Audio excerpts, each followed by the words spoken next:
Muito provavelmente não vou me estender tanto na gameplay de Black Desert, apesar de eu apreciar muito o estilo da gameplay baseado na história do jogo, que ele traz uma profundidade de um Dark RPG muito bem estruturado, com capítulos e personagens que acabam se aprofundando numa trama interessantíssima da história. O jogo ele tem mais de 10 anos e ele é muito extenso, então eu vou me divertir o quanto puder, mas talvez eu não traga tantos vídeos numerosos que formem a sequência cronológica perfeita do jogo. Eu acho que também essa não é uma proposta viável para qualquer tipo de canal na atualidade, a não ser, claro, evidentemente, que isso seja do interesse geral. I simply couldn't resist extending an invitation to meet. Estou sonhando junto com o povo de Serêndia. Sonho com a nossa pátria, Serêndia, que se tornará mais próspera do que Calphion. Para que o povo de Serêndia possa ser mais feliz, você não ajudaria a realizar esse sonho? Claro que sim, né? No sudeste de Serêndia há umas ruínas do castelo completamente destruídas. Antigamente era uma região conhecida como Monte Verde, a terra do conde, e este momento é apenas um covil de traidores, jogando do sujo, onde a lealdade se tornou um lixo. Precisamos conquistá-lo. Senhor Jordine, aquele lugar é onde está o Al, não é? Você não pretende matar o Al, certo? Ele é nosso amigo. Minha jovem, o fato é que as forças de Hindu estão a ameaçar Rindel. Já não é desconhecido de ninguém. Não podemos mantê-lo mais vivo apenas por causa de velhas amizades. Para mim, estabilidade do ducado é mais importante. Como o herdeiro do ducado, você também deveria tomar essa decisão. Além disso, seu julgamento deve ser justo e imparcial.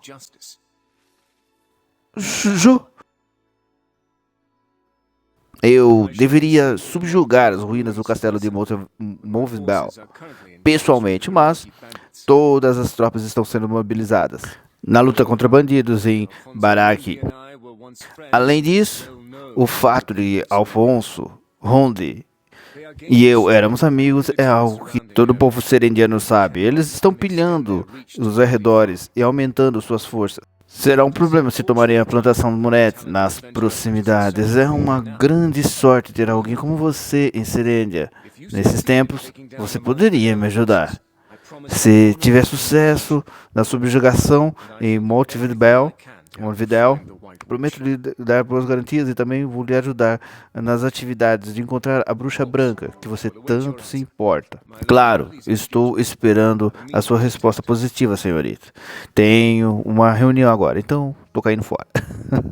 Aqui a gente já tem algumas crises de interesse, alguns colapsos de interesse, e claro que a gente vai entender um pouco mais sobre a profundidade dessa história e o porquê dos amigos terem se separado. E, na verdade, essa guerra de reinos, aparentemente, é uma luta entre pessoas que se conhecem e se arrependeram em ter vínculos, em ter laços passados e acabou se rompendo, criando, na verdade, divisão.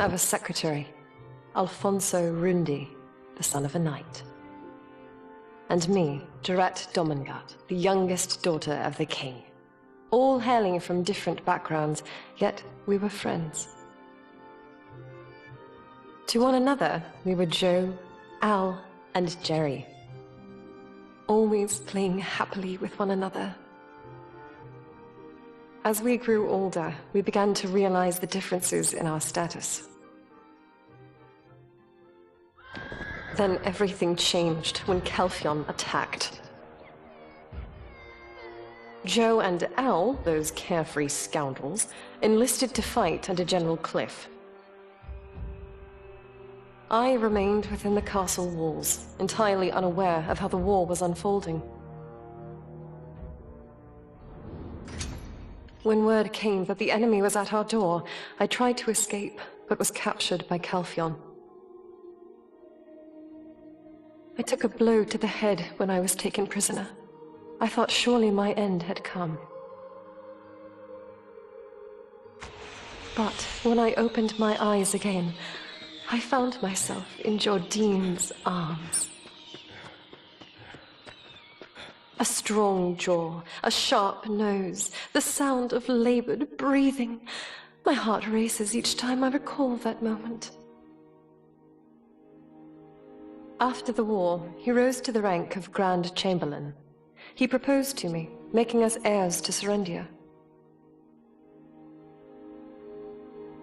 But instead of celebrating our union, Al locked himself away in his estate, refusing to ever see me again. Traumas incompreensíveis da guerra. Aí ela disse: que tipo de choque ele deve ter sofrido na guerra? Não sei o que como nós três acabamos assim. Mesmo assim, Alfonso ainda é o meu amigo, mas talvez, como disse Lord Jordine, eu devia tomar alguma decisão. Ao ponto de vista dela é meio incógnito, porque ela ficou presa, né? Então ela não sabe o que aconteceu exatamente. Mas se há alguma hipótese de deve matá-lo, prometa que não vai matá-lo, por favor. Eu não vou matar ninguém. Mas, de repente, que reunião é essa que ele está fazendo? Não está com nada na agenda, eu não sabia de nada. Logo após dar essa ordem para matar Alfonso, estou inquieta, acho que eu estou ouvindo demais. Não está não, ele realmente deu no pé, ele jogou a responsabilidade da atividade perigosa de matar o próprio amigo nas minhas costas e caiu fora, porque provavelmente ele é só um duque irresponsável, cheio de interesses próprios, egocêntrico. Ele não espelha muita confiança como pessoa. Veio para cima de mim com um discurso de vou fazer o bem, quero fazer o bem pelo povo, pela soberania de Serendia e dominar Calphion. É um argumento de tentar trazer o bem pelo bem, com uma boa vontade e sempre boas intenções. O maior perigo de toda nobreza ou qualquer conflito político que traga algum poder para um grupo, que seja ele qual for, é sempre esse argumento de fazer o bem para a maioria, tentar ajudar os nobres, tentar ajudar o povo. Quando vem com esse tipo de argumento, normalmente tem uma malícia integrada nesses interesses que nunca são filantrópicos, nunca são bondosos, nunca é algo para o bem do povo ou para o bem do outro. É algo eles estão planejando, aqui evidentemente está muito bem na cara, destacado que eles têm interesses próprios e estão lutando por seus próprios interesses para um levante.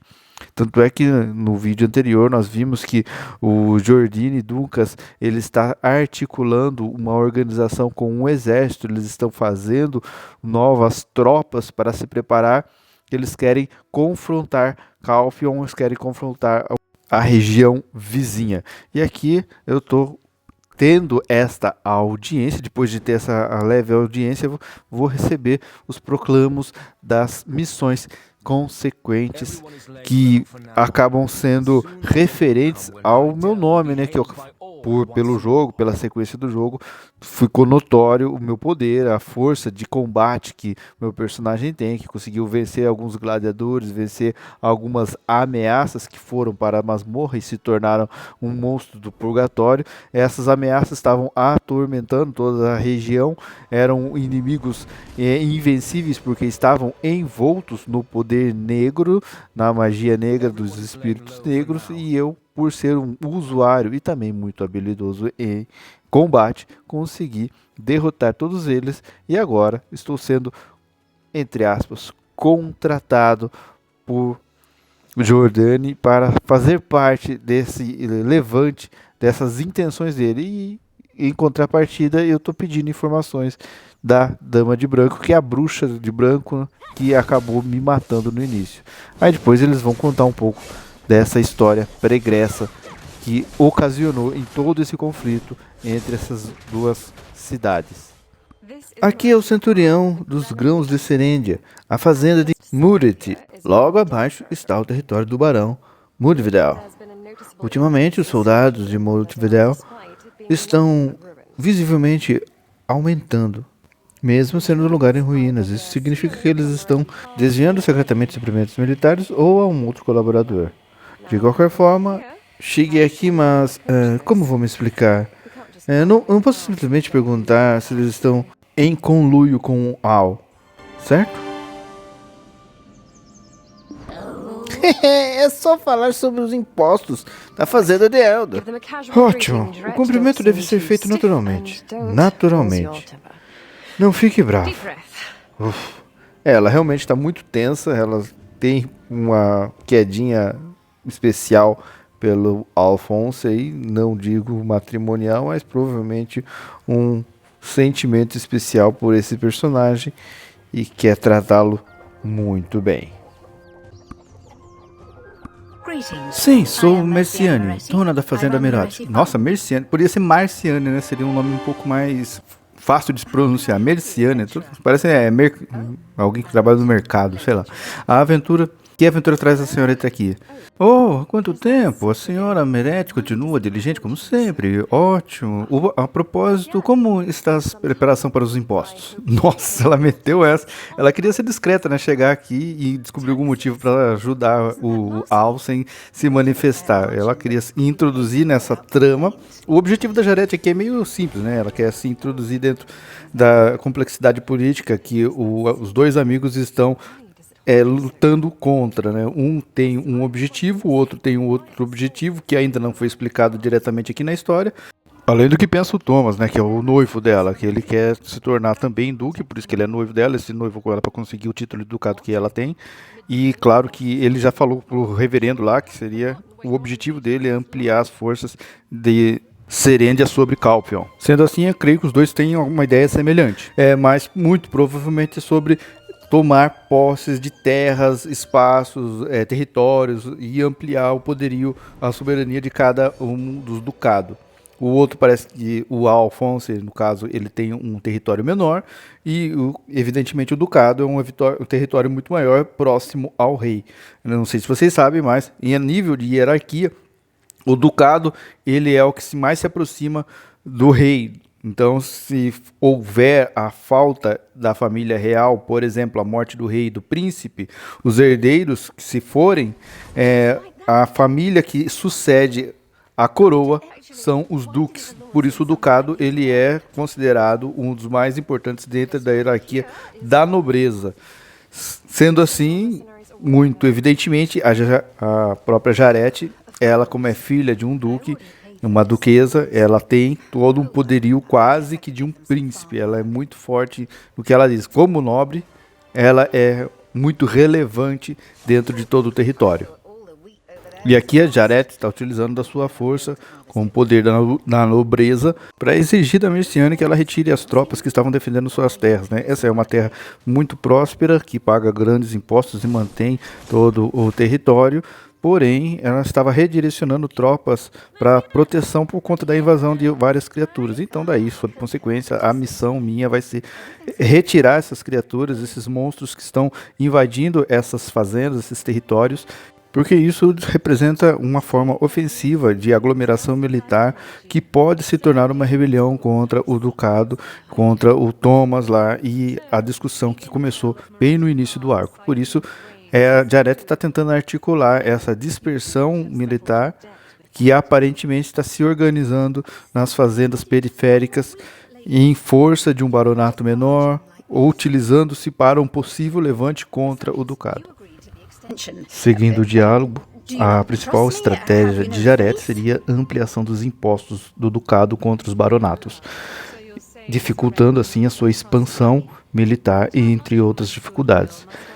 Só que os baronatos ou os grupos regionais se organizam pedindo empréstimos, no caso aqui para a Isobel, que ela é uma comerciante, nós já a encontramos lá na cidade, e ela tem várias posses e faz esse trâmite, e ela está reclamando que os pagadores de impostos estão com dificuldade de exercer seus pagamentos, porque os impostos estão muito altos, e eles também têm sido mais cobrados por ela, porque agora estão sendo negligentes nos pagamentos.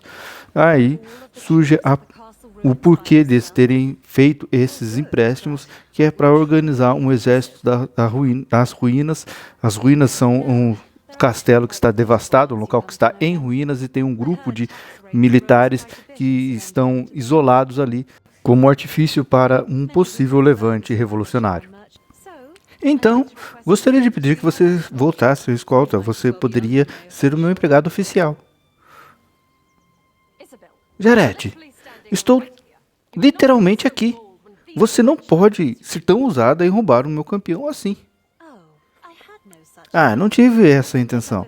Se algum dia esse aventureiro for para Calphion, apenas desejo oferecer-lhe minha assistência.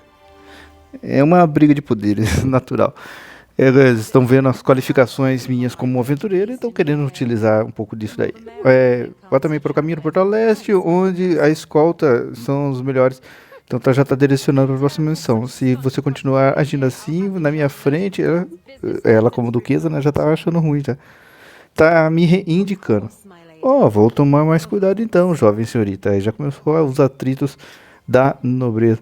Aqui, esse arco pequeno aqui, eu acho que eu posso chamá-lo literalmente do skip do jogo, sabe? O que é skip quando se dá uma skipada, assim? É quando você começa a ver esses diálogos aleatórios que não vão realmente criar uma progressão verdadeira, tanto pro seu personagem como pro seu jogo, e você só vai skipando, vai clicando para eles rodarem de uma vez o mais rápido possível, rodarem de maneira mais aleatória e passar de uma vez para você ir para a próxima fase. Você não se importa com o texto, não se importa com o que está escrito.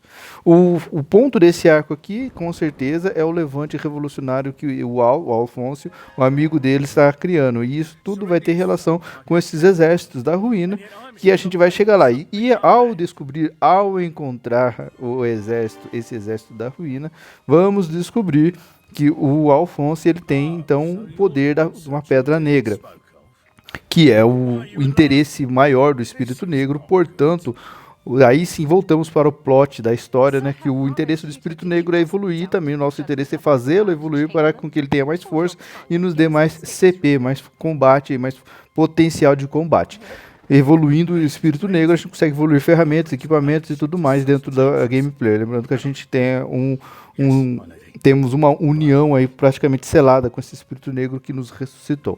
Então, agora o objetivo vai ser chegar lá e vamos descobrir o motivo do porquê o Alfonso ele se separou da união com o ducado, né, com a filha do duque e o Thomas. Eles poderiam formar uma aliança muito mais vigorosa, mais forte, mas por algum motivo ele se sentiu forte o suficiente para se separar. Talvez seja pela burocracia política que tem elevado os impostos e talvez ele tenha essa intenção, mas eu acho difícil. O Evaldo aqui fala que o Alfonso ele foi nascido pobre, então ele vem da pobreza, ele ganhou um título de cavaleiro, provavelmente dado pelas filhas do duque aí, como eles eram amigos, e depois acabou subindo a cabeça, segundo ele aqui. Então, ele se tornou cavaleiro, ele vem do povo, então ele tem essa mentalidade, vamos ajudar. Provavelmente deve ter notado na guerra essa opressão, porque a guerra que ele passou é essa situação entre os nobres e os plebeus, e está querendo criar uma marcha revolucionária. Eu acho que não foge muito disso, não. Apologies, my lady. I'm just frustrated with the current situation. It's such an important time, but he's...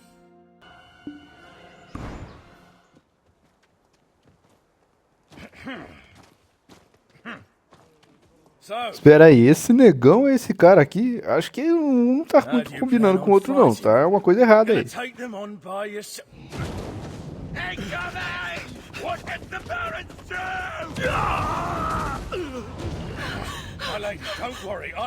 Aí, como esperado, o levante vai acontecer e já imediatamente parece que as tropas já estão sendo invadidas pelos revolucionários aqui, comandados por Alfonso.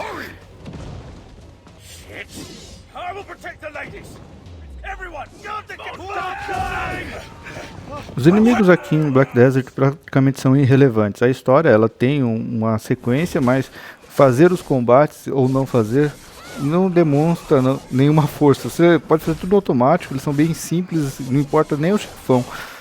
Dificilmente você vai encontrar alguma coisa que seja realmente relevante. Olha aqui nosso inimigo, realmente ele tá feião, hein? Esse é o Alfonso. Nossa, o cara é grandão pra caramba.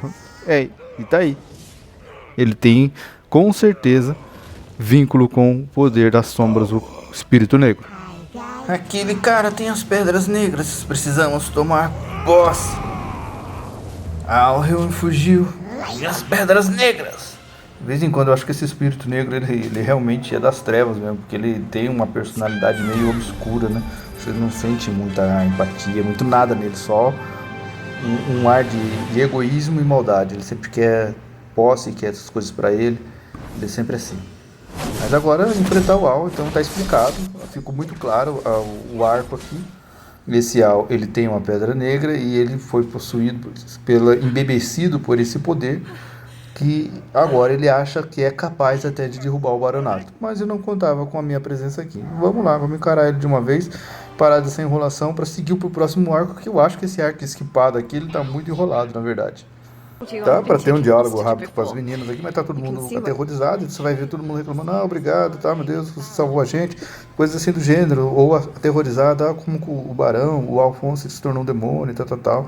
Então tem todo esse argumento agora aqui por cima, mas nada muito relevante, porque a missão nossa já tá dada.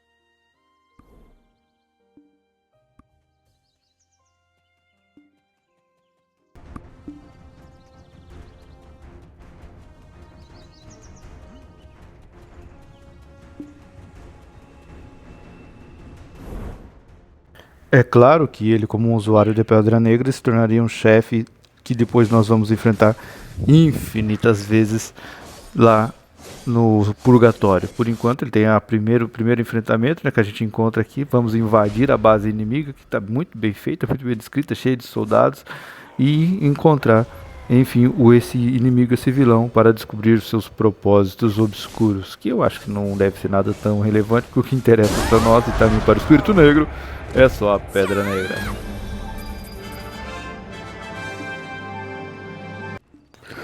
Droga, como ele pode ter tanto poder agora? Quem vai parar Jordine? Ah, esse barulho. Por enquanto vamos nos livrar dessa pompa. Estou de saco cheio agora. O espírito não está com muito saco, ele quer derrubar todo mundo. Já vencemos ele. Agora acabar com esses exércitos, apagar tudo que tem que apagar aqui e finalizar. Acho que não tem muito mais o que fazer aqui. É só trocar uma ideia com o Alfonso, que agora ele já virou um NPC. E você pode ver que sempre quando tem um espírito negro, ou aliás, uma pedra negra, sempre tem esse portal amarelo aqui do lado. Então, em todos os lugares que tem esse poder da Pedra Negra, o portal ele está levando para uma outra dimensão ou alguma coisa assim. Isso seria quase que um transmissor de energia. Vamos ver o que o Alfonso está falando aqui.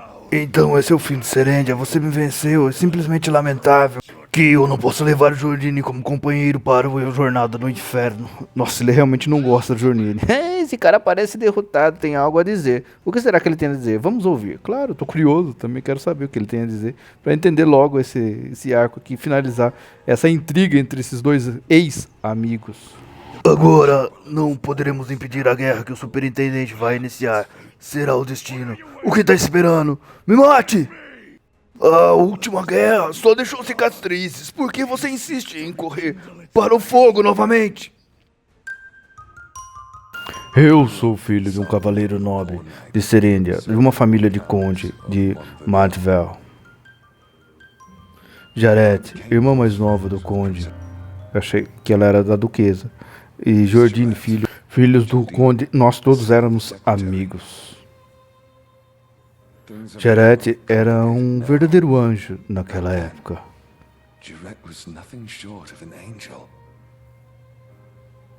Meu amor por ela crescia, mas sou pobre e não poderia aspirar por ela. Quando Calphion invadiu Serendia, o pai de Jordine estava na linha de frente. Jordine, sempre alegre, ficou subitamente taciturna após a morte de seu pai. Juntei-me com ele no pelotão do General Clift e lutamos na linha de frente.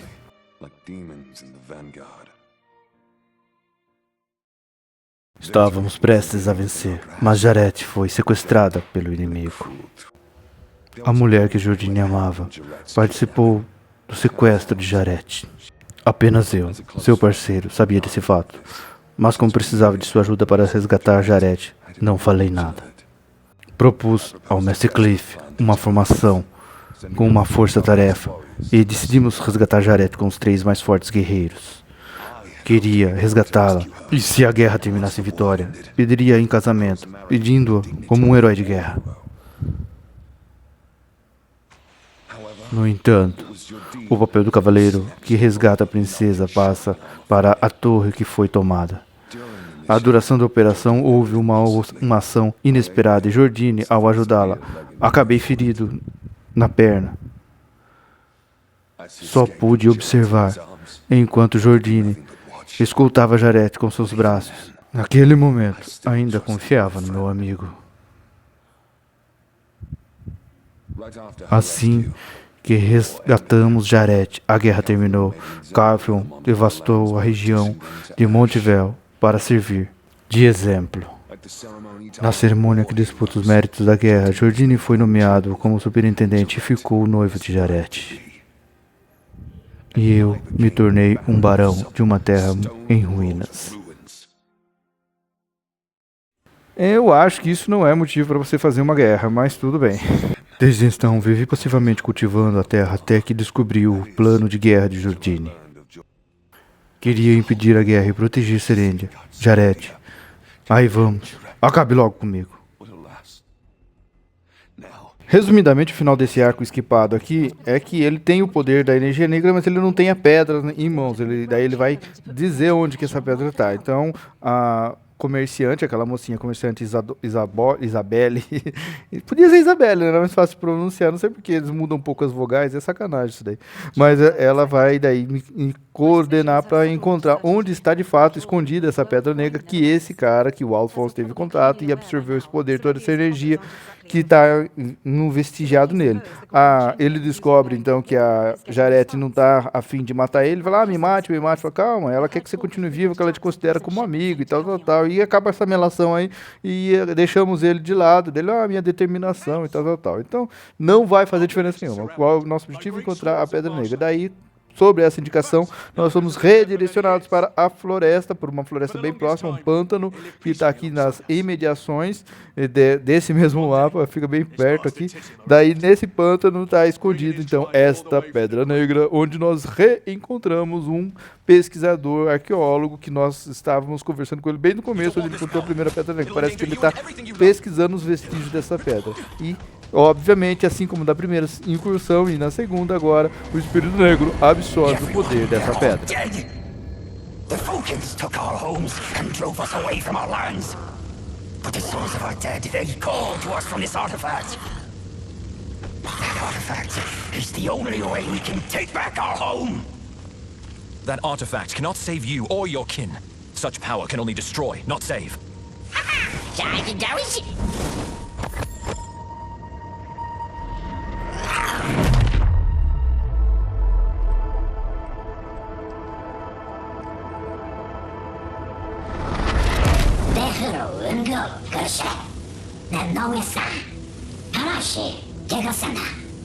It's good to see you again.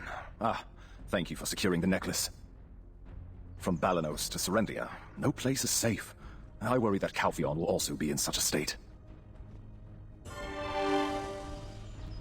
Não sei dizer com certeza, mas normalmente personagens como o Aidan, que é um arqueólogo, ele vai trazer bastante esclarecimento, vários esclarecimentos sobre o povo antigo e sobre das origens que são os espíritos negros, que, pelo que eu já disse e esclareci em vários outros vídeos, é uma civilização antiga muito evoluída que se perdeu e agora seus vestígios estão espalhados pelo mundo e eu, como protagonista, sou uma das sementes geológicas ou biológicas, ou de alguma forma eu tenho uma chave que eu creio que seja genética, que consegue desbloquear os portais para liberação, os portais, no caso os selos, né, os cofres, os receptáculos que guardam as partículas que remontam esses espíritos negros. Eles são... Pode ver que conforme vou abrindo os receptáculos, ele vai transformando, vai se formando em um ser completo, até se tornar um adulto. Agora ele já é uma criança, antes era praticamente uma bactéria. É isso, essa é a evolução do Black Desert. Eu creio que esse vai ser o último vídeo que eu vou gravar ele assim, numa temática de história. Eu vou tentar fazer alguns vídeos agora mais ao vivo mesmo, né? Vou gravar em gameplay, ao vivo. E, claro, fazer uma edição básica de coisas desnecessárias como situações de automático, que o jogo ele tem várias situações de automático. Vou gravar mais algumas coisas ainda. Tá num ponto interessante da história, acho que é um ponto de virada, né, que daqui a pouco ele já sai do manual tutorial, que aqui ainda é meio que um manual tutorial de evolução, porque ainda tá desbloqueando várias partes do menu de skills e das evoluções de equipamento. Então tem muita coisa que não foi desbloqueada e eu ainda não tenho nem liberdade de participar de alguns eventos dentro do próprio jogo. Isso demonstra que meu CP ainda está muito baixo, então ainda está um momento de tutorial e desbloqueamento, desbloqueando coisas para a evolução do personagem. Então vamos chegar lá. Eu vou jogar mais um pouco, gravar mais um pouco e divulgar mais um pouco, porque eu acho divertido jogar e gravar. Por algum motivo, a explicação, a conversa dentro da gameplay faz parecer que o jogo, ou o tempo que eu investi jogando, teve mais valor. Eu sinto, parece uma estranha necessidade de registrar tudo. Eu acho que é bobagem, mas provavelmente deve ser uma das síndromes da nova era, do período que vivemos, né? Onde tudo é registrado, tudo é vídeo, tudo é captado. Então talvez essa ansiedade de deixar uma marca registrada, seja de trivialidades como jogos como esse, também possa ser uma marca da nossa geração. Bom, um grande abraço, eu sou Eliseu Rodrigo, esse aqui é Black Desert, um jogo com mais de 10 anos para downloads gratuitos na plataforma da Play Store e em outras plataformas, um jogo multiplataforma, um modelo AFK, RPG, MMO de mundo semi-aberto. E a gente se vê na sequência dos próximos vídeos.